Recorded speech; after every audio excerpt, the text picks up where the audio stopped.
Scrambler ले या adventure ले, तो ये चीज़ को लेके आप भी कंफ्यूज हो ना गाइस, तो टेंशन मत लो, ये वीडियो लास्ट तक जरूर देखते रहना, आपके सारे डाउट्स मैं क्लियर करने वाला हूँ। तो हेलो गाइस, मेरा नाम है प्रियांशु एंड स्वागत है मेरे चैनल पीएस मोटोहॉलिक्स पे। एंड आज के वीडियो में दो बहुत ही बेहतरीन मशीन्स को कंपेयर करने वाला हूँ। तो मेरे एक तरफ है the all new 2025 tramp scrambler 400 XC and हमारे लेफ्ट हैंड साइड पे है KTM एडवेंचर 390S मॉडल। तो गाइस दोनों ही जो बाइक्स है अपने अपने प्राइस पॉइंट पे वो बहुत ही बेहतरीन पैकेज प्रोवाइड कर देती है एंड उसीलिए काफ़ी लोगों को कन्फ्यूजन हो चुका है कि दोनों में से उनके लिए कौन सी बाइक बेहतर रहने वाली है। तो आज की वीडियो में मैं इन दोनों बाइक्स का फुल डिटेल्स आप सबके साथ शेयर करने वाला हूँ। हर एक एस्पेक्ट से दोनों बाइक को मैं कंपेयर करके दिखाऊंगा। वीडियो में लास्ट तक बने रहेगा ताकि आपको अच्छे से सारा इन्फॉर्मेशन मिल पाए। एंड यार वीडियो स्टार्ट करने से पहले I would like to thank Siliguri tramps and Siliguri KTM for helping me out. तो वो KTM या ट्रैम्प को कोई बाइक परचेस करना हो या किसी बाइक के रिगार्डिंग कोई भी इन्फॉर्मेशन लेना हो तो आप इस शो पे डायरेक्टली कॉन्टैक्ट कर सकते हो। शो का full address and contact details आपको वीडियो का description as well as pin comment में देखने को मिल जाएगा, जिसको फॉलो करके आप यहाँ पे रीच आउट कर सकते हो। तो काफ़ी अच्छी शोरूम है, do visit the showroom. And या चलते हैं इनका जो डिटेल कंपैरिजन है वो हम लोग शुरू करते हैं। प्रेजेंटिंग विद द बाइक्स, हमारे राइट हैंड साइड पे है KTM एडवेंचर 390 एंड हमारे लेफ्ट हैंड साइड पे है स्क्रैम्बलर 400X। सबसे पहले हम लोग बात करने वाले हैं लुक्स की। तो एडवेंचर 390 में प्रॉपर आपको रैली वाला जो डिजाइनिंग है वो देखने का मिल जाती है, जो कि देखने बहुत ही ज़्यादा ह्यूमंगस लगती है। काफ़ी अनसिमेट्रिकल सी जो डिजाइनिंग है वो मिलने वाली है। एंड अगर स्क्रैम्बलर की बात करूँ तो प्रॉपर आपको यहाँ पर टिपिकल जो स्क्रैम्बलर वाला जो लुक है देखने को मिल जाता है। काफ़ी स्लिक सी जो डिजाइनिंग आपको यहाँ पर देखने को मिल जाएगी। अगर फ्रंट लुक की तो सबसे पहला चीज़ जो आपकी दोनों ही बाइक्स में नोटिस करने वाले हो वो है इनका हेडलैम्प सेटअप। तो स्क्रैम्बलर के साथ शुरू करें तो आपको यहाँ पे एक सर्कुलर डिजाइन का फुल LED हेडलैम्प का जो सेटअप है वो देखने को मिल जाता है along with this beautiful LED DRL, जिसके ऊपर आपको फाइबर की जो प्रोटेक्शंस है वो भी आपको देखने को मिल जाती है। वहीं अगर एडवेंचर 390 की बात करूँ तो आपको यहाँ पे एक ट्विन LED प्रोजेक्टर हेडलैम्प का जो सेटअप है वो मिलने वाला है, जिनकी जो इंटेंसिटी है गाइस वो बहुत ज़्यादा बेहतरीन है। एंड आपको यहाँ पे कुछ इस तरीके के जो DRLs है वो देखने को मिलने वाले हैं। तो जो हेडलैम्प सेटअप है दोनों ही में आपको LED मिलने वाला है। बट अगर इंटेंसिटी की बात करूँ तो इसकी जो इंटेंसिटी है गाइस वो बिल्कुल भी खास नहीं है गाइस। आप लॉन्ग राइड्स कर रहे हो, स्पेशली नाइट राइड्स कर रहे हो, तो आपको यहाँ पे फॉग लैंप्स लगाना बहुत ही ज़्यादा मैंडेटरी हो जाता है। वहीं अगर इसकी बात करूँ तो आप बिना फॉग लैंप्स के भी आप इससे बहुत ही ईजिली जो नाइट राइड्स है वो कर सकते हो, बिकॉज इसकी जो इंटेंसिटी है बहुत ही ज़्यादा बेहतरीन है। दोनों ही बाइक में आपको जो इंडिकेटर्स आपको LED में मिलने वाले हैं एंड दोनों ही में आपको हज़ार लैंप्स जो फीचर्स है वो कंपनी तरफ से ही देखने को मिल जाते हैं। नंबर प्लेट्स दोनों ही बाइक्स में ऊपर की तरफ माउंट होते हैं। बट अगर विंड स्क्रीन की बात करूँ तो आपको यहाँ पे बस शो के लिए एक छोटा सा जो फ्लाई स्क्रीन है वो मिल जाता है, जो कि विंड ब्लास्ट से आपको ज़्यादा कुछ जो प्रोटेक्शन है वो आपको प्रोवाइड नहीं करने वाला है। वहीं अगर इसकी बात करूँ तो यहाँ पे प्रॉपर आपको एक विंडशील्ड देखने को मिल जाता है, जो कि बहुत ही बेहतरीन तरीके से विंड ब्लास्ट से जो प्रोटेक्शन है वो प्रोवाइड करने वाले हैं। आपकी हाइट अगर 5'7" या 5'8" है तो आपको बिल्कुल भी जो विंड ब्लास्ट है आपको यहाँ पे फील नहीं होगा वाइल राइडिंग। वहीं अगर नकल गार्ड्स की बात करूँ तो दोनों ही बाइक्स में आपको कंपनी फिटेड जो नकल गार्ड्स है वो मिलने वाले हैं। बट KTM की जो क्वालिटी है गाइस वो मुझे उतनी ज़्यादा बेहतरीन नहीं लगी। बट अगर स्क्रैम्बलर की बात करूँ तो इसका जो नकल गार्ड्स की जो क्वालिटी है KTM से स्लाइटली यहाँ पे बेटर लग रही है। अगर बीक की बात करूँ तो आपको यहाँ पे काफ़ी लॉन्ग एंड एक्सटेंडेड सा जो बीक है वो मिल जाता है, जो कि इसके एडवेंचरस लुक को काफ़ी ज़्यादा एनहांस करता है। एंड अभी आपको यहाँ पे भी कंपनी फिटेड जो हाई मड गार्ड है वो देखने को मिलने वाला है, जो कि अगेन इसके लुक को काफ़ी ज़्यादा यहाँ पे एडवेंचरस बना रहा है। तो ये चीज़ भी मुझे काफ़ी ज़्यादा बेहतरीन लगा। वहीं अगर बात करें सस्पेंशन की तो दोनों ही बाइक्स में आपको सामने तरफ पे 43 mm के USD सस्पेंशन का जो सेटअप है वो मिलने वाला है। आपको यहाँ पे WP एपेक्स की तरफ से आने वाले जो अपसाइड डाउन फोक्स जो है वो देखने को मिल जाते हैं। ये एक प्रॉपर आपको एडजस्टेबल है, जिससे आपको यहाँ पे कंप्रेशन एंड रिबाउंड की जो सेटिंग्स है वो मिल जाती है। तो आप इसको अपने अकॉर्डिंग हार्डवेयर या सॉफ्टवेयर साइड पे कर सकते हो। पर अगर इसकी सस्पेंशन की बात करूँ तो कोई ब्रांड्स को यहाँ पे मेंशन तो नहीं किया गया है एंड ये एडजस्टेबल भी नहीं है, तो ये आप चीज़ ध्यान में रखिएगा। एंड यहाँ पे आपको 150 mm का जो ट्रैवल है वो मिल जाता है। यहाँ पे आपको 200 mm का जो व्हील ट्रैवल है वो मिल जाता है। तो ये जो सस्पेंशन है उसके लिए ज़्यादा बेटर रहने वाले हैं ऑफ रोडिंग के टाइम पे, बिकॉज ज़्यादा इजीली ये जो बम्प्स है ये आपको ये सोक कर लेते हैं एंड इसको अपने अकॉर्डिंग एडजस्ट भी कर सकते हो। वहीं गाइस अगर नीचे तरफ अगर मैं तो ये रहे दोनों ही बाइक्स का व्हील्स। तो दोनों ही बाइक्स में अभी आपको ट्यूबलेस स्पोक व्हील्स का जो सेटअप है वो मिलने वाला है। टायर साइज की बात करूँ तो आपको यहाँ पे 19 इंचेस के स्पोक व्हील्स का जो सेटअप है वो मिल जाता है एंड आपको यहाँ पे 21 इंचेस के जो स्पोक व्हील्स है वो देखने को मिलने वाले हैं। साथ ही में ट्यूबलेस टायर्स दोनों ही बाइक्स में मिल जाता है एंड स्पोक व्हील्स होने के कारण आपको यहाँ पे काफ़ी बेहतरीन रोडिंग के टाइम पे जो फ्लेक्सिबिलिटी है वो भी आपको यहाँ पे देखने को मिलने वाली है। टायर साइज की बात करूँ तो आपको यहाँ पे 100/90/19 सेक्शन के फ्रंट टायर्स मिल जाते हैं, जो कि MRF की तरफ से आते हैं, जो ये काफ़ी डिसेंट जो ग्रिपिंग है वो आपको प्रोवाइड कर देते हैं। ब्लॉक पैटर्न टायर्स का जो सेटअप है देखने को मिलने वाला है। वहीं गाइस अगर एडवेंचर की बात करूँ तो आपको यहाँ पे 90/90/21 इंचेस के फ्रंट टायर्स मिल जाते हैं। तो यहाँ पे बड़ा टायर्स आपको डेफिनेटली देखने को मिलने वाला है एंड इसका जो टायर है वो थोड़ा आपको ब्रॉड भी देखने को मिल जाता है। तो टायर में ये जो डिफरेंस है वो फील होने वाला है।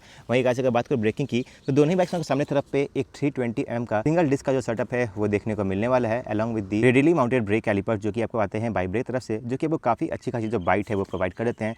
साथ ही में दोनों ही बाइक्स में आपको डुअल चैनल ABS का जो सपोर्ट है वो मिल जाता है, जिनके कारण इनकी जो ब्रेकिंग एफिशिएंसी है वो काफ़ी ज़्यादा बढ़ जाती है। एंड अगर ABS की बात करूँ तो दोनों ही बाइक्स का अब रियर वाला जो ABS है उसको आप यहाँ पे ऑफ भी कर सकते हो, बट आपको यहाँ पे एडिशनल आपको एक कॉर्नरिंग ABS का जो फीचर है वो 390 एडवेंचर में देखने को मिल जाता है। तो safety wise hand braking wise थोड़ी और ये बाइक यहाँ पे बेटर हो जाती है। अगर बात करो साइड लुक की, तो दोनों बाइक का जो साइड लुक है वो बहुत ही ज़्यादा बेहतरीन है। कलर ऑप्शन की बात करूँ तो एडवेंचर 390 में आपको 2 अलग अलग कलर ऑप्शंस मिल जाते हैं। वहीं अगर स्क्रैम्बलर की बात करूँ तो आपको यहाँ पे 3 अलग अलग कलर ऑप्शंस मिलने वाले हैं, जिसमें कि अभी हमारे सामने इसका one of the best colour yellow colour है, जो कि देखने में बहुत ही ज़्यादा बेहतरीन लग रहा है। अपने तरफ अगर हम आएँ तो ये रहा इसका टैंक। तो आपको यहाँ पे एक 13 लीटर का जो फ्यूल टैंक है देखने को मिल जाता है, जो कि प्रॉपर आपको मेटल्स का यूज़ करके बनाया गया है। काफ़ी अच्छा खासा जो सेटअप है वो मिलने वाला है, काफ़ी अच्छे एंड प्लेन एंड बेसिक से जो डिजाइनिंग है वो मिल जाती है। एक्शन पैड्स भी कंपनी तरफ से देखने को मिल जाते हैं एंड जो फ्यूल लीड है वो कुछ इस तरीके से यहाँ पे प्लेस किया गया है। वहीं गाइस अगर एडवेंचर 390 की बात करूँ तो आपको यहाँ पे एक 14.5 लीटर का जो फ्यूल टैंक है वो देखने को मिलने वाला है। ये भी आपको मेटल का जो सेटअप है देखने को मिलने वाला है, बट जो ट्रैंक शाउट्स है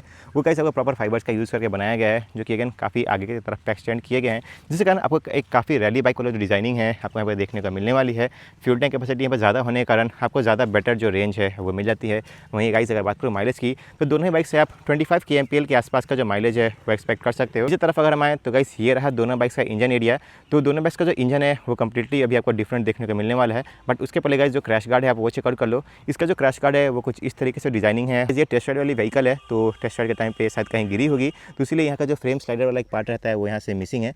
बट जब लोगे तो प्रॉपर आपको काफ़ी बेहतरीन क्वालिटी का जो क्रैश गार्ड है वो मिलने वाला है। जैसे गाइस ये बाइक टेस्ट राइड के टाइम पे कहीं गिरी है, बट स्टिल सारे जो इम्पैक्ट है उसको इसके क्रैश गार्ड ने ही यहाँ पे हैंडल कर लिया है। बॉडी तक कोई भी जो इम्पैक्ट है देखने को नहीं मिला है। तो आपको यहाँ का जो डेमो है वही मिल गया है। एंड अगर इसकी बात करूँ तो यहाँ भी आपको बहुत ही बेहतरीन क्वालिटी का जो क्रैश गार्ड है वो मिलने वाला है। देखते गाइस आपको डुअल पार्ट मिलेगा। अपर वाला पार्ट आपको बाइक को टैंक से प्रोटेक्ट करता है एंड नीचे आपको एक लोअर इंजन गार्ड भी मिल जाता है, जो कि अगेन आपको बाइक को काफ़ी अच्छी खासी जो सेफ्टी यहाँ पे प्रोवाइड कर देता है। वहीं गाइस अगर बात करें इंजन की, तो एडवेंचर के साथ शुरू करें तो आपको यहाँ पे 399cc का single cylinder liquid cooled DOHC LC4C FI engine मिल जाता है विद 6 स्पीड ट्रांसमिशन, जो कि अराउंड 46 bhp का मैक्स पावर एंड 39 न्यूटन का मैक्स टॉर्क प्रोड्यूस कर देता है, जो कि काफ़ी अच्छा नंबर है। एंड इसी कारण ये बाइक अपने सेगमेंट की सबसे पावरफुल बाइक में से एक बन जाती है। तो काफ़ी अच्छा एंड पंचियर सा जो परफॉर्मेंस है आपको डेफिनेटली यहाँ पर देखने को मिलने वाला है। वहीं गाइस अगर स्क्रैम्बलर की बात करूँ तो इसका जो इंजन है गाइस वही बहुत ही बेहतरीन है। अगर लुक्स की बात करूँ तो लुक वाइज डेफिनेटली ट्रैम का जो इंजन है आपको बहुत ही ज़्यादा यहाँ पे प्रीमियम देखने को मिलने वाला है। यहाँ पे प्रॉपर का ब्लैक का जो सेटअप है वो मिल जाता है। ट्रैम की जो बैजिंग है वो मिलने वाली है। वहीं अगर इंजन की बात करूँ तो आपको यहाँ पे एक 398.15cc का single cylinder liquid cooled DOHC FI engine मिल जाता है विद अगेन 6 स्पीड ट्रांसमिशन, जो कि अराउंड 40 bhp का मैक्स पावर एंड 37.6 न्यूटन का मैक्स टॉर्क प्रोड्यूस करता है। अगेन काफ़ी एक अच्छा खासा नंबर आउटपुट है एंड इसी कारण ये बाइक भी अपने सेगमेंट में काफ़ी पावरफुल बाइक बन जाती है। ऑन पेपर आपको जो पावर फिगर्स है KTM में आपको ज़्यादा मिलने वाले हैं एंड राइड करने समय भी आपको जो पावर डिफरेंस डेफिनेटली फील होता है। ये जो बाइक है गाइस वो और भी अच्छे तरीके से एक्सेलरेट करती है, वेट भी इसका कम है, जिसके कारण इसकी जो पावर टू वेट रेशियो है वो और भी ज़्यादा बेहतरीन हो जाती है। दोनों ही बाइक्स लिक्विड कूल है, उसीलिए दोनों ही बाइक्स में काफ़ी अच्छा खासा जो रेडिएटर है वो मिल जाता है। इसका जो रेडिएटर है कुछ इस तरीके से प्लेस किया गया है। यहाँ पे कोई सिंगल फैन का सेटअप मिल जाता है, बट इसमें आपको प्रॉपर कर्व रेडिएटर मिल जाता है, जहाँ पे आपको डुअल फैन का जो सेटअप है वो मिलने वाला है। तो जो कूलिंग सिस्टम है वो अगेन एडवेंचर 390 में स्लाइटली आपको बेटर देखने को मिलने वाली है। नीचे तरफ देख सकते गाइस ये रहा इसका बैस प्लेट। तो दोनों ही बाइक्स में आपको प्रॉपर मेटल का जो बैस प्लेट है वो मिलने वाला है, जो कि आपके इंजन एरिया को काफ़ी अच्छी खासी जो प्रोटेक्शन है वो प्रोवाइड कर देता है। देख सकते गाइस यहाँ भी काफ़ी प्रीमियम सा जो सेटअप है आपको देखने को मिलने वाला है। वहीं rider and pillion foot pegs दोनों ही बाइक्स में आपको ऑफ रोडिंग स्पेक्स के आपको देखने को मिलने वाले हैं। देख सकते गाइस इस पे के ऊपर भी रबर मिलता है, बट अभी ये बाइक का जो रबर है ऊपर का हटा दिया गया है, तो ऑफ रोडिंग के टाइम पे काफ़ी अच्छा खासा जो ग्रिप है आपको ये प्रोवाइड करने वाला है। सिमिलर सा जो सेटअप है आप यहाँ भी इसको करवा सकते हो। एग्जॉस्ट की बात करूँ तो आपको यहाँ पे अंडर बैली एग्जॉस्ट देखने को मिल जाता है, जिसके ऊपर काफ़ी अच्छा खासा जो प्रोटेक्शन है वो मिलने वाला है। उसका भी काफ़ी ज़्यादा यूनिक रहता है एंड काफ़ी अच्छा खासा साउंड भी ये प्रोवाइड करने वाला है। वहीं अगर स्क्रैम्बलर की बात करूँ तो आपको यहाँ पे एक साइड माउंटेड जो एग्जॉस्ट है वो मिलने वाला है। बेसिकली आपको यहाँ पे एक डुअल बैरल एग्जॉस्ट का जो सेटअप है वो मिलने वाला है, जिसके ऊपर अगेन काफ़ी अच्छी खासी जो प्रोटेक्शन है वो मिलने वाली है। एंड एग्जॉस्ट नोट हमने दोनों बाइक का सुन लिया है। आपको किसका एग्जॉस्ट नोट ज़्यादा बेटर लगा है आपको मैं ज़रूर बताना, बट मैं अगर पर्सनल ओपिनियन की बात करूँ तो मुझे स्क्रैम्बलर का जो एग्जॉस्ट नोट है वो और भी ज़्यादा यहाँ पे बेहतरीन लगा। काफ़ी बेसियर सा जो साउंड है आपको देखने को मिल जाता है। अगर रेयर सस्पेंशन की बात करूँ तो अगर एडवेंचर के साथ शुरू करें तो आपको यहाँ पे पीछे तरफ पे WP एपेक्स की तरफ से आने वाले एक ऑफसेट मोनोशॉक सस्पेंशन देखने को मिल जाता है, जो कि अगेन फुली एडजस्टेबल है। यहाँ पे प्रीलोड एंड रिबाउंड का जो एडजस्टमेंट है वो कर सकते हो। साथ ही में पीछे तरफ पे आपको 205 mm का जो ट्रैवल है वो देखने को मिल जाता है। वही अगर स्क्रैम्बलर की बात करूँ तो आपको यहाँ पे गैस चार्ज मोनोशॉक सस्पेंशन देखने को मिल जाता है, जहाँ पे आपको प्रीलोड का जो एडजस्टमेंट है देखने को मिल जाएगा। एंड आपको पीछे पीछे तरफ पे 150 mm का जो ट्रैवल है वो मिलने वाला है। यहाँ पे हम लोग आ चुके हैं दोनों बाइक्स के रेयर साइड की तरफ। तो रेयर व्हील की बात करूँ तो एडवेंचर 390 में पीछे तरफ पे 130/80/17 सेक्शन का रेयर टायर्स मिल जाता है। अपोलो का टायर्स का जो सेटअप है वो मिलने वाला है एंड काफ़ी अच्छा खासा जो सेटअप है देखने को मिलने वाला है, काफ़ी प्रीमियम लगता है, आपको काफ़ी अच्छा खासा जो ग्रिपिंग है वो प्रोवाइड कर देता है। साथ ही में गाइस अगर बात करूँ रेयर ब्रेक्स की तो आपको यहाँ पे एक 240 mm का सिंगल डिस्क का सेटअप मिल जाता है along with the brake calipers, जैसे मैंने बता ही दिया है। 2 चैनल ABS का जो सपोर्ट है आपको यहाँ पे देखने को मिलने वाला है। वही गाइस अगर हम लोग स्क्रैम्बलर की बात करें तो आपको यहाँ पे पीछे तरफ पे अराउंड 230 mm का सिंगल डिस्क का जो सेटअप है वो मिलने वाला है एंड यहाँ भी वाइब्रेक का जो ब्रेक कैलिपर्स है वो मिल जाता है। वहीं गाइस अगर टायर साइज़ की बात करूँ तो यहाँ पे जो टायर साइज़ है आपको थोड़ा और ब्रॉड मिलने वाला है। 140/80/17 सेक्शन का रेयर टायर्स आपको यहाँ पे देखने को मिलने वाला है। उसी साथ गाइस हम लोग आ चुके हैं बाइक के रेयर से तरफ। तो स्क्रैम्बलर का जो रेयर लुक है वो आप चेकआउट कर लीजिए। पीछे से भी इसका जो लुक है काफ़ी ज़्यादा स्लीक देखने को मिलता है। काफ़ी अच्छे एंड प्रीमियम डिजाइन का जो रेयर टेल लैंप आपको देखने को मिल जाता है।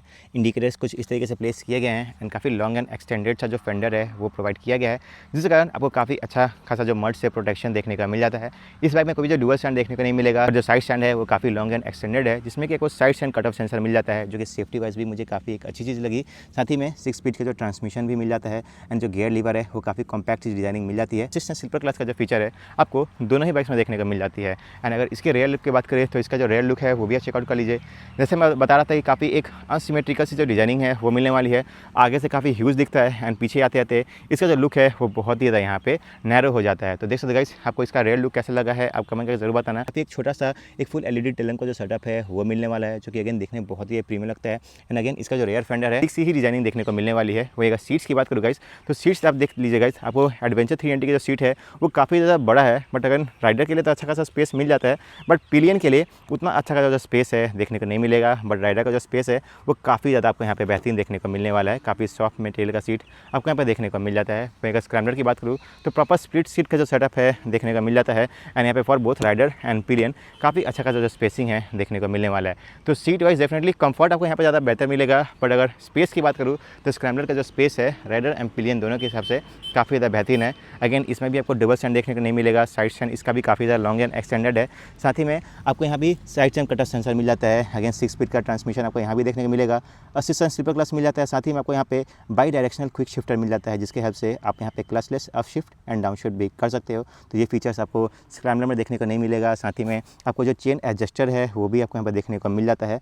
तो ये सारे जो एडिशनल बेनिफिट्स है एडवेंचर 390 में ही देखने को मिलने वाले हैं। अब हम लोग बात करने वाले हैं इनके इंस्ट्रूमेंट कंसोल वाले एरिया की। तो वहाँ पे आपको काफ़ी मेजर सा जो डिफरेंस है दोनों बाइक्स में देखने को मिल जाता है। सबसे पहले गाइस हम लोग बात करने वाले हैं हैंडल बार की। तो दोनों बाइक में आपको सिंगल पीस हैंडल बार का जो सेटअप है वो मिल जाता है। दोनों का जो हैंडल बार का जो सेटअप है वो काफ़ी ज़्यादा वाइड है। स्क्रैम्बलर का जो लुक है वो भी आप चेकआउट कर लीजिए। इसमें भी एक ब्लैक का जो सेटअप है वो मिलने वाला है। बट अगर ड्यूरेबिलिटी की बात करूँ तो एडवेंचर का जो हैंडल बार का जो सेटअप है वो काफ़ी ज़्यादा मुझे ड्यूरेबल एंड स्टर्डी भी लगा। स्विच केस की बात करूँ तो आपको यहाँ पे किल स्विच मिल जाता है, 1000 लैप का स्विच मिल जाते हैं। साथ ही में इग्निशन का बटन मिल जाता है। यहाँ पे आपको हेडलैम्प्स को कंट्रोल्स करने के लिए जो स्विचेस है वो मिलने वाले हैं। गैलेस को कंट्रोल आप यहाँ से कर सकते हो। हाई का बटन मिल जाता है जिसको प्रेस करके इंस्ट्रूमेंट कंसोल के जितने फीचर्स है उसका फेच आउट कर सकते हो। साथ ही में आपको यहाँ पे इंडिकेटर्स कंट्रोल्स मिल जाते हैं एंड ये रहा इसका हॉर्न, आप हॉर्न चेकआउट करो, काफ़ी डिसेंट सा साउंड मिलने वाला है। साथ ही में गाइस अगर थ्रॉटल की बात करूँ तो आपको यहाँ पे electronic throttle ride by wire की जो फैसिलिटी है वो मिल जाती है, जिसके कारण जो थ्रॉटल रिस्पांस है वो काफ़ी ज़्यादा आपको यहाँ पे स्मूथ देखने को मिलने वाला है। लीवर्स की बात करूँ तो गाइस जो लीवर्स है आपको फुली एडजस्टेबल लीवर्स आपको दोनों ही बाइक में मिल जाते हैं।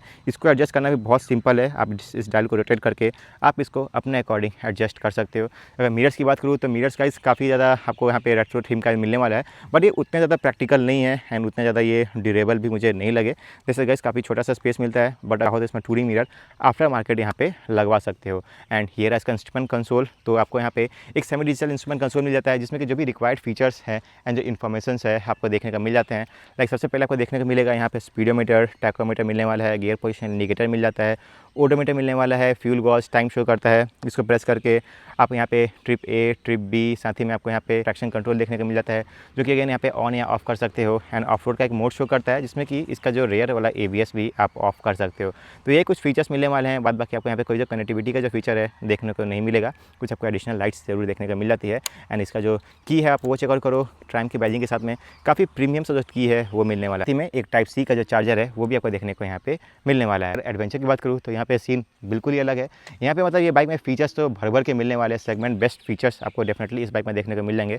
स्विच केयर्स की बात करूँ तो इंजन किल स्विच मिलने वाला है, साथ ही में इग्निशन का बटन मिल जाता है। यहाँ पे आपको प्रॉपर एक स्विच असेंबली मिल जाती है जिसको प्रेस करके इसके इंस्ट्रूमेंट कंसोल के जितने भी फीचर्स है उसका आप वैच आउट कर सकते हो। आपको यहाँ पे हॉर्न मिल जाता है, हॉर्न आप चेक आउट कर लो, साथ ही में इंडिकेटर से कंट्रोल्स मिल जाते हैं। एक सी का बटन मिल जाता है जिसमें कोई भी आप यहाँ पे इन्फॉर्मेशन को यहाँ पे अपना ऑपरेट कर सकते हो। यहाँ पे आपको क्रूज़ कंट्रोल भी देखने को मिलने वाला है गाइस। तो सेगमेंट फर्स्ट क्रूज़ कंट्रोल आपको एडवेंचर 390 मिल जाता है। अगेन स्पीड को बढ़ाना या घटाना आप यहाँ से कर सकते हो। तो ये फीचर्स मुझे बहुत ही बेहतरीन लगा। एंड जो स्विच असेंबली है वो फुली इल्यूमिनेटेड भी है, जो कि रात के टाइम पे काफ़ी इस तरीके से ग्लो करते हैं। यहाँ भी गाइस आपको ride by wire electronic throttle control का जो सिस्टम है वो मिल जाता है। एंड इसके जो लीवर्स है गाइस वो भी फुली एडजस्टेबल है। बट गाइस ये नकल काश की जो पोजिशनिंग है वो बहुत ही मुझे वियर्ड लगी, बिकॉज आपको बहुत ही अंदर जाके इसको यहाँ पे रोटेट करना पड़ेगा, उसके बाद इसको आप अपने अकॉर्डिंग एडजस्ट कर सकते हो। अगर मिरर्स की बात करूँ तो इसके जो मिरर्स है वो मुझे बहुत ही ज़्यादा बेहतरीन लगे। प्रॉपर मेटल के जो मिरर्स है वो मिलने वाले, काफ़ी ज़्यादा ड्यूरेबल भी है, साथ ही में रेयर का काफ़ी अच्छा खासा जो व्यू है वो प्रोवाइड करने वाले हैं। तो मिरर्स में आपको कोई जो मॉडिफिकेशंस या अल्टरेशंस करने की ज़रूरत नहीं पड़ने वाली है। साथ ही में आपको यहाँ भी टाइप सी का जो चार्जर है वो मिल जाता है। एक GPS माउंट भी आपको यहाँ पे देखने को मिलने वाला है। ओवरऑल टाइम माउंटेड की स्लॉट मिल जाता है। सबसे पहले की आप चेकआउट कर लीजिए, KTM का बैजिंग के साथ में वेव की का जो सेटअप है देखने को मिल जाता है। बट कोई भी जो इमोबिलाइजर आपको यहाँ पे देखने को नहीं मिलेगा।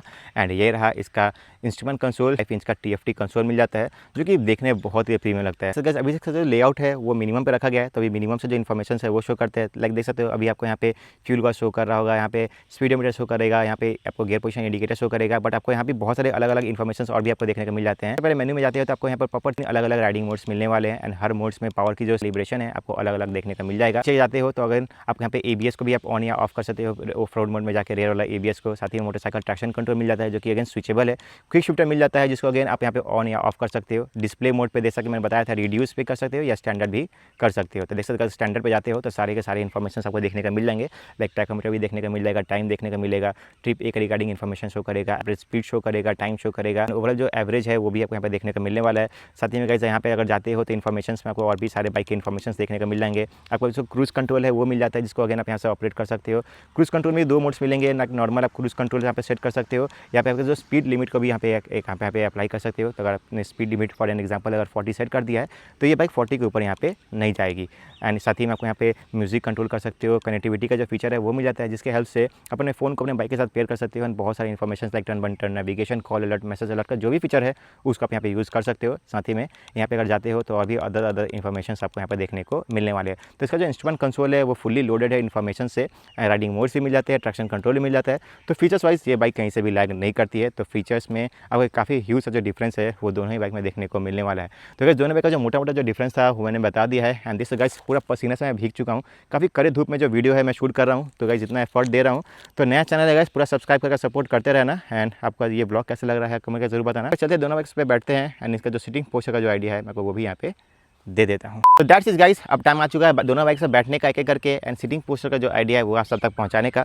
तो सबसे पहले गाइस मैं बैठने वाला हूँ स्क्रैम्बलर 400 XC पे। बाइक पे बैठने के साथ सबसे पहला चीज़ जो फील करते हो वो है बाइक का सीट हाइट एंड कर्वेट। तो बात करो सीट हाइट की तो आपको यहाँ पे 835 mm का जो सीट हाइट है वो मिल जाता है। एंड मैं अपनी हाइट की बात करूँ तो आई एम 5 फीट 8 इंचेस। मैं दोनों पैर प्रॉपर तरीके से फ्लैट फुट तो नहीं हो रहे हैं, मतलब टिप टो से थोड़ा ज़्यादा यहाँ पे हो रहा है। बट अगेन मैं काफ़ी ज़्यादा कंफर्टेबल हूँ, मुझे कोई जो प्रॉब्लम है यहाँ पे फेस नहीं करना पड़ रहा है। अगर मैं राइडिंग बूट्स लगा रहा हूँ तो प्रॉपर फ्लैट फुट भी यहाँ पे हो सकता है। तो आपकी हाइट थोड़ी छोटी है, अगर आप 5 तक के हो तब आप इस बाइक को बहुत ही इजीली राइड कर सकते हो। बट अगर उससे आपकी हाइट थोड़ी कम है तो उस टाइम पर थोड़ा बहुत जो प्रॉब्लम है यहाँ पे फेस करना पड़ सकता है। साथ ही में अगर कर्वेट की बात करूँ तो यहाँ पे आपको 190 kg का जो कर्वेट है वो मिल जाता है। तो ऑन पेपर थोड़ा जो आपको जो कर्वेट है वो ज़्यादा लग सकता है, बट अगेन वेट डिस्ट्रीब्यूशन काफ़ी बेहतरीन तरीके से किया गया है जिसके कारण मनूवर करने में जो कोई प्रॉब्लम है आपको यहाँ पे नहीं आने वाला है। साथ ही में 195 mm का जो ग्राउंड क्लियरेंस है वो मिल जाता है, जो कि अगेन बहुत ही ज़्यादा एडिक्वेट है। आपको किसी भी रोड कंडीशन प्रोवाइड करो बाइक नीचे से जो टच होने के जो चांसेस है वो काफ़ी ज़्यादा यहाँ पे कम हो जाते हैं। बात करो सीटिंग पोस्चर की तो जो सीटिंग पोस्चर है गाइस वो कुछ इस तरीके से आता है। काफ़ी आप अपराइट तरीके से बैठते हो, जो हैंडल बार है वो काफ़ी ज़्यादा अपलिफ्टेड एंड वाइड है, तो काफ़ी अच्छा का जो स्टैंस है वो मिल जाता है। साथ ही में जो इंस्ट्रूमेंट कंसोल है वो एकदम बीचों बीच प्लेस किया गया है, तो वाइल्ड राइडिंग जितना जो डेटा है उसको भी बहुत ही ईजिली आप फैच आउट कर सकते हो। एंड अगर सीट्स की बात करूँ तो काफ़ी कंफर्टेबल सा जो सीट है for both rider and pillion मिल जाता है, काफ़ी अच्छा खासा स्पेसिंग मिलने वाला है। साथ ही में काफ़ी सॉफ्ट मटेरियल का जो सीट है आपको यहाँ पे देखने को मिल जाता है, तो काफ़ी देर तक काफ़ी कंफर्टेबली आप इस बाइक पे यहाँ पे राइड भी कर सकते हो। अब चलते हैं बैठते हैं हम लोग KTM पे। तो गाइस KTM मैंने पहले भी राइड किया है एंड इस बाइक का सबसे बेस्ट पार्ट मुझे लगता है वो है इसका वेट डिस्ट्रीब्यूशन। देख सकते गाइस ऑलमोस्ट आप सिंगल हैंड से इस बाइक को यहाँ पे पिक कर सकते हो। तो ये चीज़ मुझे काफ़ी ज़्यादा बेहतरीन लगा। एंड आप चलते हैं, बाइक पे बैठते हैं। एंड अगेन सबसे पहला चीज़ आप नोटिस करने वाले हो इसका seat height and curve wait. तो आपको यहाँ पे 830 mm का जो सीट हाइट है वो मिल जाता है। मैंने अपना हाइट बता ही दिया है, 5 फीट 8 इंचेस। एंड मैं दोनों ही पैर काफ़ी कंफर्टेबल तरीके से यहाँ पे फ्लैट फुट हो रहे हैं। मैं इस बाइक पर अभी ज़्यादा कॉन्फिडेंस फील कर रहा हूँ बिकॉज मेरा जो फीट है वो बहुत ही अच्छे तरीके से जमीन को टच कर रहे हैं। 3 या 5 4 वाले जो भी राइडर्स हैं वो भी यहाँ पे काफ़ी ज़्यादा कंफर्टेबल ही रहने वाले हैं। वहीं अगर बात करूँ कर्व वेट की, तो आपको यहाँ पे 182 kg का जो कर्व वेट है वो मिल जाता है, जो कि बहुत ही ज़्यादा बेहतरीन है। उससे ऑलमोस्ट आपको 8 kg का जो डिफरेंस है यहाँ पे फील होने वाला है। वेट डिस्ट्रीब्यूशन यहाँ पे और भी बेहतरीन तरीके से किया गया है। मैंने आपको दिखाई दिया डेमोन्स्ट्रेट करके, काफ़ी इजीली आप बाइक को पिक कर सकते हो। बाइक को अगर राइड भी करना हो, इनफैक्ट अगर आप स्टिल पोजीशन पे बाइक को भी आगे पीछे करना हो तो कोई जो प्रॉब्लम है यहाँ पे फेस नहीं करना पड़ेगा। साथ ही में जो पावर टू वेट रेशियो है वो आपको ज़्यादा बेहतरीन आपको मिलता है। यहाँ पे पावर भी ज़्यादा है, वेट भी कम है, तो अगेन बाइक बहुत ही ज़्यादा क्विक फील होती है। काफ़ी बेहतरीन तरीके से बाइक जो है वो एक्सेलरेट भी करती है। साथ ही में ग्राउंड क्लियरेंस की बात करूँ तो 237 mm का मैसिव ग्राउंड क्लियरेंस मिल जाता है, जो कि बहुत ही ज़्यादा एडिक्वेट है। मतलब बाइक बना ही गई है प्रॉपर ऑफ रोडिंग के लिए, रैलीज़ के लिए। तो बेझिझक आप इसको किसी भी रोड कंडीशंस में राइड करो, रोड ना भी हो तब भी आप इस बाइक को भी इजीली वहाँ पर राइड कर सकते हो। कहीं से भी नीचे से ये बाइक टच नहीं होने वाली है। एंड ओवरऑल काफ़ी अच्छा खासा जो राइडिंग एक्सपीरियंस आपको ये प्रोवाइड करने वाली है। तो सिटिंग पोस्चर की बात करूँ तो इसका जो सिटिंग पोस्चर है वही बहुत ही बेहतरीन है। यहाँ भी काफ़ी आप राइट तरीके से बैठते हो। हैंडल बार गाइस इसका भी काफ़ी ज़्यादा वाइड है एंड अपलिफ्टेड है, तो काफ़ी अच्छा खासा जो स्टैंड है वो मिल जाता है। एंड इसका जो इंस्ट्रूमेंट कंसोल है वो और भी बेहतरीन तरीके से प्लेस किया गया है। तो वाइल्ड राइडिंग जितना डेटा है उसको और भी बेहतरीन तरीके से आप यहाँ पे फेच आउट भी कर सकते हो। सिटिंग पोस्चर का जो आइडिया है मैंने दोनों ही बाइक्स आपके साथ शेयर कर दिया है। आज चलते हैं, इसमें प्राइसिंग है अब हम लोग वो डिस्कस करते हैं। That's it guys, we are done with the comparison. मैं हर एक एस्पेक्ट से दोनों बाइक को आपको कंपेयर करके दिखा चुका हूं। एंड अब बात करने वाले हम लोग प्राइसिंग की। इसकी ऑन रोड प्राइसिंग सिलीगुड़ी के बेसिस पे बात करें तो इसका ऑन रोड प्राइसिंग को पड़ने वाला है समवेयर अराउंड 3,56,000 के आसपास। एंड इसकी आपको ऑन रोड प्राइसिंग सिलीगुड़ी के बेसिस पे पड़ने वाली है समवेयर अराउंड 4,28,000 के आसपास। तो ऑलमोस्ट 80,000 प्लस का जो डिफरेंस है दोनों बाइक्स में आपको देखने को मिल जाता है। अगर आपका बजट 3.5 लाख के आसपास है एंड उस बजट में आपको एक ऐसी बाइक चाहिए जिसपे कि आप normal day to day ride भी कर सको, आप कभी कभार इस पर ऑफ रोडिंग भी कर सको एंड लॉन्ग राइड्स भी आप बहुत ही ईजिली कर सको, तो उस टाइम पे ट्रैम स्क्रैम्बलर आप सबके लिए बहुत ही बेहतरीन ऑप्शन होने वाली है। बिकॉज गाइस अपने प्राइस पॉइंट पे आपको बहुत ही बेहतरीन जो पैकेज है वो प्रोवाइड कर देने वाली है। काफ़ी अच्छा खासा लुक्स आपको यहाँ पे देखने को मिल जाता है। रिक्वायर्ड फीचर्स होते हैं बेसिकली सारी की सारी आपको देखने को मिलने वाली है। बट गाइस अगर आप थोड़ा एक्स्ट्रा स्पेंड कर सकते हो एंड आपको उस बजट में एक प्रॉपर आपको एक ऑलराउंडर बाइक चाहिए जहाँ पे आपको प्रॉपर आप ऑफ रोडिंग के मजे ले सको, मतलब एकदम हार्डकोर ऑफ रोडिंग कर सको, प्रॉपर तरीके से आप उस पर लॉन्ग राइड्स भी कर सको एंड नॉर्मल सिटी में भी अगर राइड करना चाहते हो तो उस टाइम से TNT एडवेंचर भी आप सबके लिए बहुत ही एक बेहतरीन ऑप्शन होने वाली है। बिकॉज जो एक्स्ट्रा प्राइस पॉइंट आप इसके लिए पे कर रहे हो उस एक्स्ट्रा प्राइस पॉइंट पे आपको यहाँ पे बहुत सारी एडिशनल बेनिफिट्स मिल जाती है, बहुत सारे एडिशनल आपको जो फीचर्स है बेसिकली आपको देखने को मिल जाते हैं। ज़्यादा पावर आपको देखने को मिलने वाला है इस बाइक में, ज़्यादा बड़े टायर्स मिल जाते हैं। साथ ही में जो सस्पेंशन है गाइस वो भी आपको स्लाइटली हमें बेटर मिलने वाला है। साथ ही में ब्रेकिंग भी आपको स्लाइटली हमें बेटर ही मिलने वाला है। सस्पेंशन आप इसको अपने अकॉर्डिंग एडजस्ट भी कर सकते हो एंड इसका जो सस्पेंशन का जो ट्रैवल है गाइस वो भी काफ़ी ज़्यादा है as compare to the scrambler. तो उस सारे एस्पेक्ट से देखोगे तो ये जो बाइक है प्रॉपर आपके लिए एक ऑलराउंडर बाइक बन जाती है। दोनों बाइक से भी कम नहीं है गाइस, अपने अपने प्राइस पॉइंट पर काफ़ी अच्छी जो पैकेज है वो प्रोवाइड कर देने वाली है। तो आप दोनों में से कौन सा बाइक परचेस करना चाहोगे वो अपना जो फीडबैक है वो कमेंट सेक्शन में ज़रूर दीजिएगा। एंड इसी नोट के साथ गाइस हम लोग वीडियो के एंडिंग पे आ चुके हैं। मैं जितनी पॉसिबल इन्फॉर्मेशन आप सबको दोनों ही बाइक से रिगार्डिंग दे सकता था मैं देने का पूरा कोशिश किया हुआ है। एंड आई होप कि अभी तक आपका जो भी डाउट्स था वो मैंने अपने एंड से यहाँ पे क्लियर कर दिया है। बट स्टिल अभी भी एक मन में कोई भी डाउट रहेगा हो तो कमेंट सेक्शन में लिख के जरूर बताइएगा, मैं कोई डाउट्स क्लियर करने की पूरी कोशिश करूँगा। एंड या गाइस आज के लिए बस इतना रखते हैं, फिर मिलते हैं बहुत जल्द एक नए और फ्रेश ब्लॉग के साथ। सो तब तक ride safe and take care.